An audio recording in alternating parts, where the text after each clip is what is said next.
We all have our obsessions. For some people, it's a celebrity.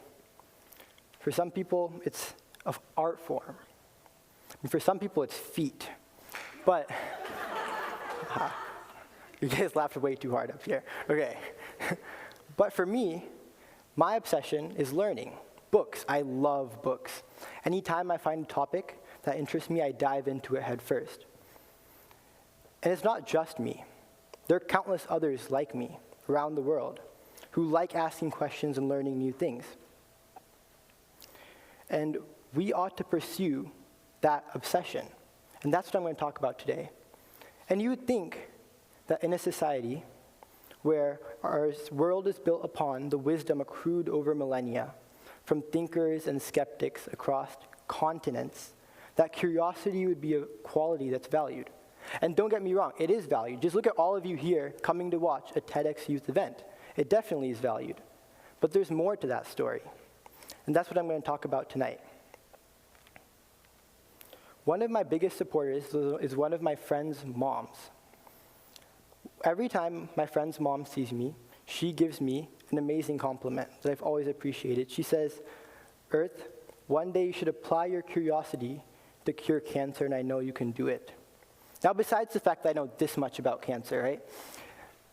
That compliment has always been extremely encouraging to me because it's told me that I could apply my passions to any real-world problem and have a shot at cracking that problem.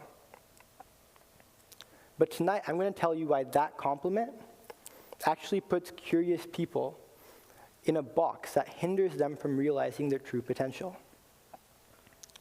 But in order to understand that, we have to go back a little bit, maybe like 121 years. Imagine it's 1905, and it's Switzerland. Like, cue up the images, you know, it's like the ice-covered Alps, and there's like these churches with these like sharp hats. And in this town of Bern, there is a man who works in the Swiss government's patent office, which means that his job is to look at all these people that apply for patents for this, under the Swiss government, and he's like, if they're original enough, yeah, sure. If they're unoriginal, nope. It's a pretty easy job, and that's why he loves it, because it's not demanding, and he can use the free time he gets to think. And he loved to think. He thinks about everything. But right now, what was fascinating him was electrons, a subatomic particle that makes up atoms and was recently, at that time, the subject of intense study. He was thinking about how electrons move when they interact with light. Now, at that point, we didn't know whether light was a wave or a particle. Some experiments showed that it acts like a wave. Others show that it acts like a particle, called a photon. And what this man was wondering is if it could be both at the same time. Could a light particle knock an electron loose and create an electric current? Now, by this point, the patent applications were piling up. He wasn't doing his work. If me and my friend saw this guy, we'd call him hella unemployed. And he was unemployed. But I feel like we should cut him some slack. And the reason we should cut him some slack is because he's Albert Einstein. These thoughts that he had would turn into his 1905 paper about the photoelectric effect, casually making photovoltaic solar panels possible, which are like the future of the world's energy, and opening a whole new field of quantum physics. 12 years after that, he'd take this and expand on it, and he'd write a new paper about stimulated emission. Stimulated emission makes lasers possible. Now, if you've ever been to a grocery store, that barcode scanner, it's a laser. Your phone has a laser. The printer you use to print those annoying math assignments, that has a laser in it. LASIK surgery, lasers. Tattoo removal, lasers. Lasers are everywhere. Lasers are a $23 billion market in the United States. All from that one man's idea. But the crazy thing is, if he were here with me right now, and you thanked him for what he did, he actually wouldn't care. He wouldn't care because he wasn't doing it for the lasers. He was doing it because he wanted to understand how electrons and light interact. Now, why am I telling you this? Because study after study has shown that scientific research that's classified as basic research, meaning that it's driven by answering a question rather than achieving a goal, After studies have shown that that kind of research holds immense promise for revolutionary innovations in the future. Yeah, applied research, great. Clinical trials, great. You can produce valuable knowledge. But basic research can open up entirely new avenues of study, and that's irreplaceable.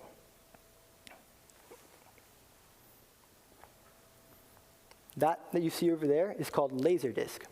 It first came out in 1978. What Laserdisc does is it uses lasers to store information which is stored in holes along this disc and convert it into something that we can hear or see.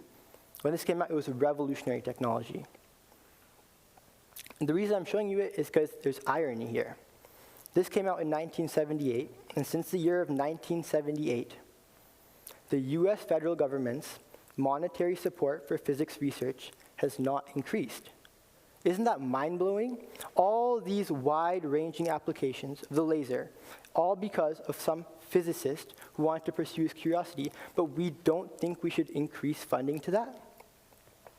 And the thing is, it's not just physics.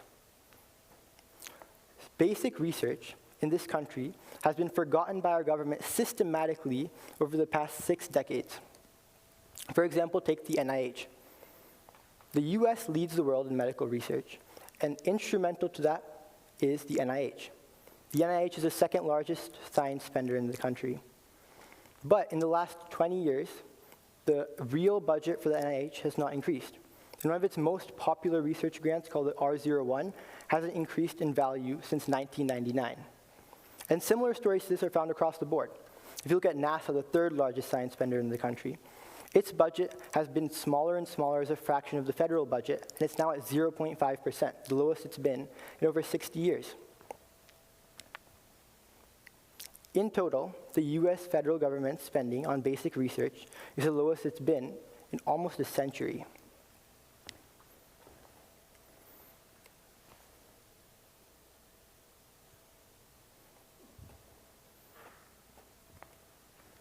The problem here is not that there's not enough money. We all know there's enough money. Come on, guys. The problem is an idea. The idea is that inquiry is only valuable insofar as it produces real-world applications. And that really means foreseeable economic benefits in 5 to 10 years. And that forces curious people to mold their ambitions into what other people want. You only ask the questions that churn out the answers everyone else wants.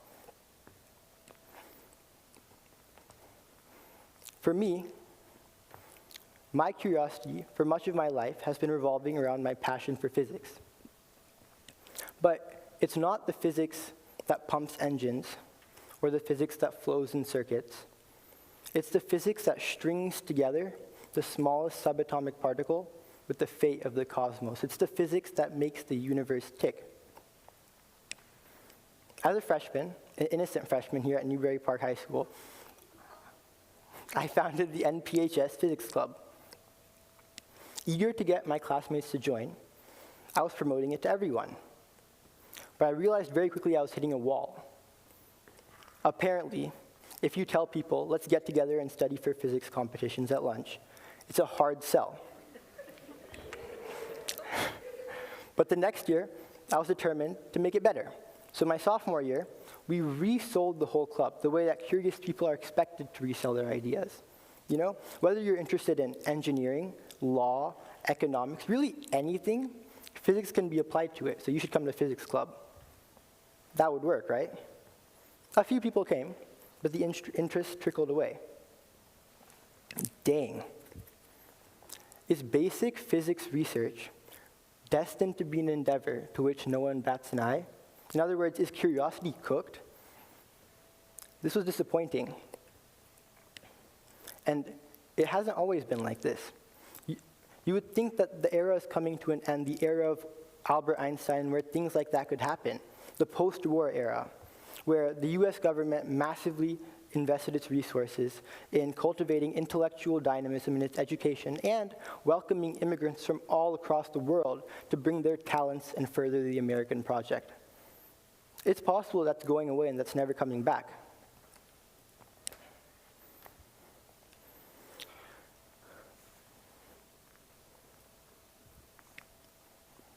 we have seen a rise in short-term thinking across the political spectrum in recent years. And we all know this.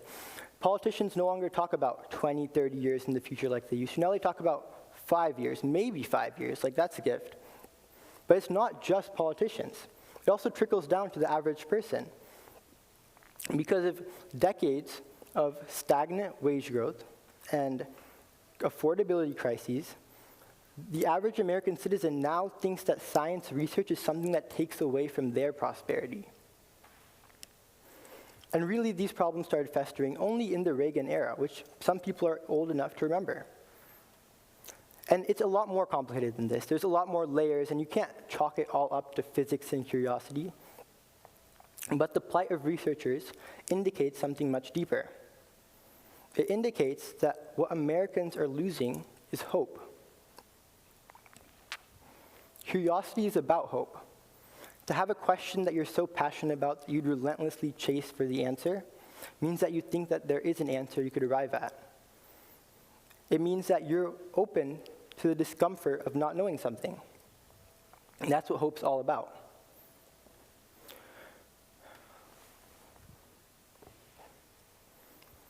We need to bring back hope to America. And we can do that by reinvesting in basic science. But it's also a societal attitude. And that societal attitude needs to change. And the attitude is that curiosity is only relevant when it provides a material benefit. Parents need to stop telling their children to apply their smarts to something useful and to tell them, I can't wait to see what you do with your curiosity.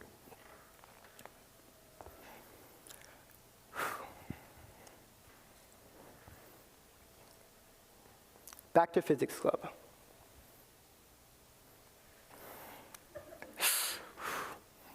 This year, the Physics Club started making Instagram Reels.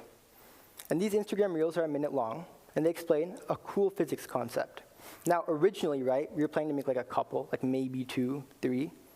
But based on the response we got, we realized that the thing that we'd been missing in all of this was to be found here. We needed to embrace that we love physics for the sake of physics and what it is, not how it could be applied to different fields, right? We need to share what we find so cool about the subject. And people appreciated that authentic passion. We were able to reach beyond our club. And this hope that we could bring back a society where curiosity is valued for its own sake extends beyond just this one high school club. Despite all the recent funding cuts that we've seen, and general anti-intellectualism emanating down from the highest pedestals of our government, there is reason for optimism. Exactly 1 week ago, the world watched as the astronauts aboard Artemis II made it home safely after circling around the moon. This is likely just a bellwether of the United States government's renewed interest in space exploration. And it's not just space. In general, Americans, specifically young Americans and the young people around the world, are realizing that we have fallen victim to this mindset of scarcity, where your loss is my gain, and a scientist's budget is taken away from my healthcare. We are now open to the idea that we could have a future that's better for all of us, and curiosity is instrumental to that. Because curiosity is about asking those questions for the sake of those questions, even if you may not have an answer, in the hope that you could have a better world where you know the answer in the future. Hope is what we need to bring back to science and what we need to bring back to our world if we are to prosper as we have in the past. And that is the point of pointless science. Thank you, everyone.